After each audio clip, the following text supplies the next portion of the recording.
Hello, सत श्रीकाल, नमस्ते, आदाब जी। मैं आपका हरपाल सिंह आज फिर आपके सामने लाइव हुआ जी। आज हम बात करेंगे जी उस कंट्री के बारे में जिसमें मैंने कभी वीडियो नहीं बनाई। Yes, and that is New Zealand. जी हाँ, जो लोग न्यूजीलैंड जाने के इच्छुक हैं ये वीडियो उनके लिए है। So stay tuned and watch the complete video. But before starting the video, जिसने अभी तक चैनल सब्सक्राइब नहीं किया, please subscribe my channel and do comment and share also, so that we can have a good motivation for you to have new videos. चलो, I won't waste time, we'll start the YouTube video. हाँ जी, तो बात करते हैं जी New Zealand के बारे में। जी हाँ, न्यूजीलैंड ने 3 नई वीज़ा कैटेगरीज ओपन करी हैं जी। जी हाँ, उन वीज़ा कैटेगरीज से आप लोगों को सेटल होने में बहुत ही ज़्यादा आसानी होगी। ये ईज़ी कर दिया उन्होंने, ठीक है जी। तो बात करते हैं जी कौन कौन सी कैटेगरीज हैं। 3 वीज़ा कैटेगरीज ओपन करी हैं जी। पहली है जी स्ट्रेट टू रेजिडेंस,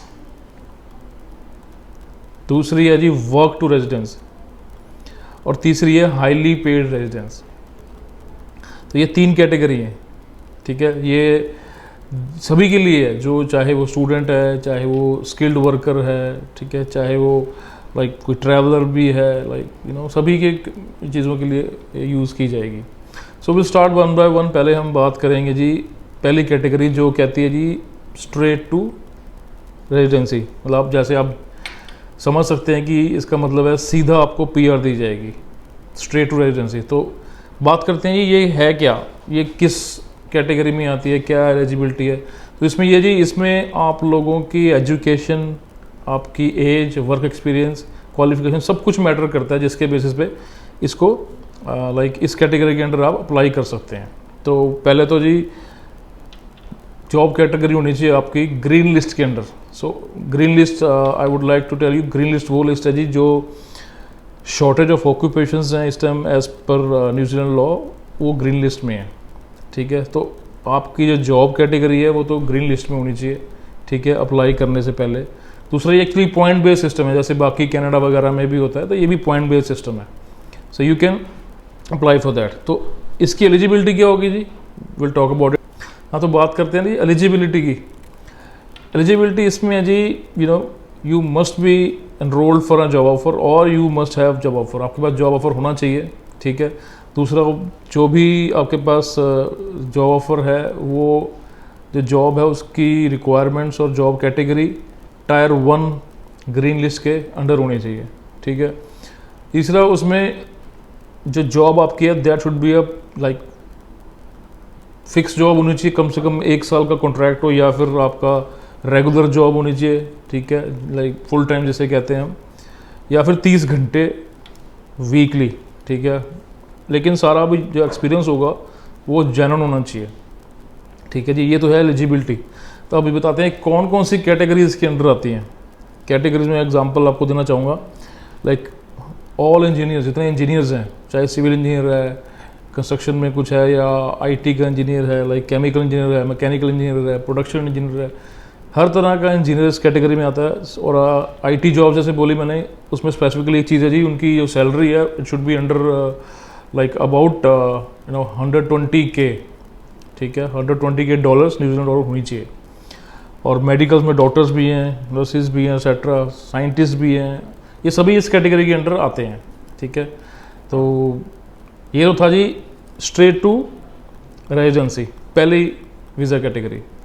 दूसरी वीज़ा कैटेगरी है जी वर्क टू रेजिडेंसी। जी हाँ, एज नेम सजेस्ट कि आप काम करते होने चाहिए वहाँ पे न्यूजीलैंड में, ठीक है। तो इसमें क्या है कि अप्लाई करने के लिए आपको 2 साल वहाँ पे काम का एक्सपीरियंस होना चाहिए, ठीक है। एलिजिबिलिटी जो, और आपकी जो जॉब है that should be under tyre 2 of green list, ठीक है जी। जो ग्रीन लिस्ट बताई मैंने आपको, वो टायर 2 की कैटेगरी के अंडर आपकी जॉब होनी चाहिए, तो आप इसके लिए एलिजिबल हैं।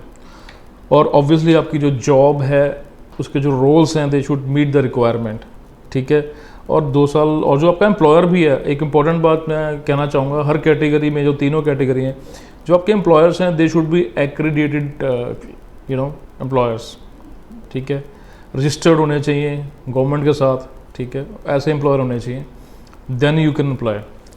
और दूसरा, इसमें जो कैटेगरीज हैं जो जॉब्स की हैं जो लोग अप्लाई कर सकते हैं इस जॉब में, वो है जी like medical lab technicians, nurses हर कैटेगरी में जो होते हैं, मेडिकल थेरेपिस्ट, एनेस्थेटिक थेरेपिस्ट, ठीक है, हर तरह के लाइक थेरेपिस्ट इसमें आते हैं। और दूसरा teachers, all kind of specialist in teachers जो हैं वो भी आ सकते हैं इसमें, ठीक है जी। तो ये तो थी जी वर्क टू रेजिडेंसी, जिसमें आपको 2 साल काम करने के बाद आप अप्लाई कर सकते हैं, ठीक है जी। तीसरी बात करते हैं जी, वो है हाईली पेड रेजिडेंसी। अब उसमें जैसे ही नाम कहता है कि ये हाईली पेड रेजिडेंसी है, तो इट सजेस्ट कि जो हाईएस्ट सैलरी के लोग ऑलरेडी जो वहाँ पर हैं, न्यूजीलैंड में हैं, वो लोग इसमें अप्लाई कर सकते हैं। और they should not be under green list. जी हाँ, ये उन लोगों के लिए है जो ग्रीन लिस्ट के अंडर नहीं है, और उनकी सैलरी दुगनी होनी चाहिए। दुगनी किससे? जो मेडियन वेजेस होती हैं वहाँ की जो है, जो कि कनेडियन, अगर न्यूजीलैंड की बात करूँ तो मैं $55.52 पर आवर, ये आई थिंक काफ़ी है, लेकिन ये एलिजिबिलिटी है कि आपकी जो सैलरी है इट शुड बी डबल, ठीक है।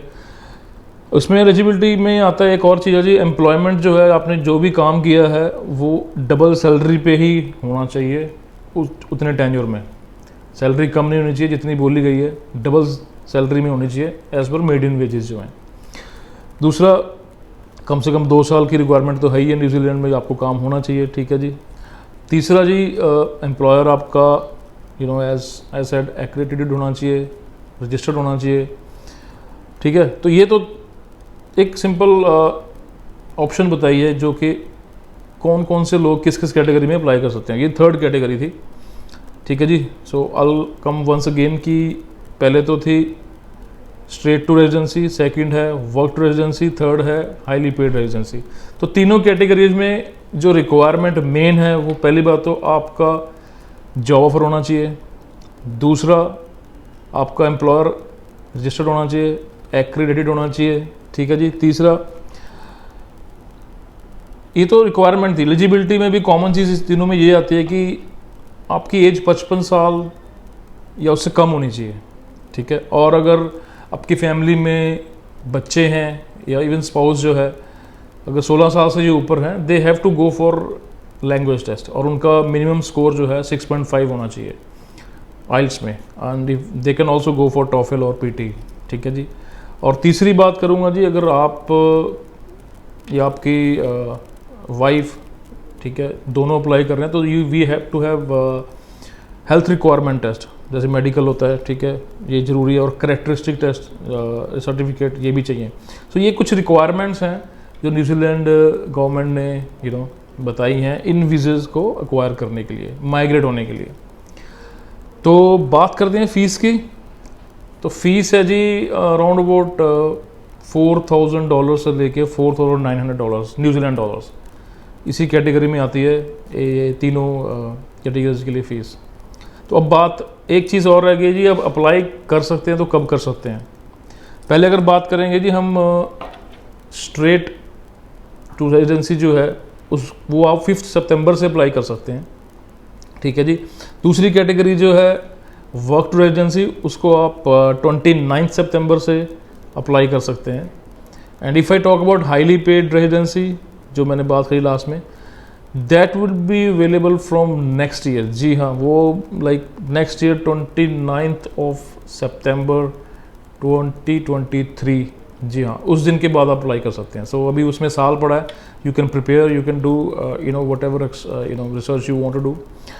तो ये तो थी जी डेट्स, एलिजिबिलिटी, रिक्वायरमेंट क्या क्या है, और आई बिलीव आपको ये इन्फॉर्मेशन अच्छी लगी होगी। मैं आपको सजेस्ट करूँगा जी, आप अभी से जिन्होंने मूव होना है, लुक फॉर अप्रोप्रिएट जॉब, जो ऑफर्स लीजिए, and once you get the job offer you can easily go for this migration process, और इस वीज़े को आप ले सकते हैं।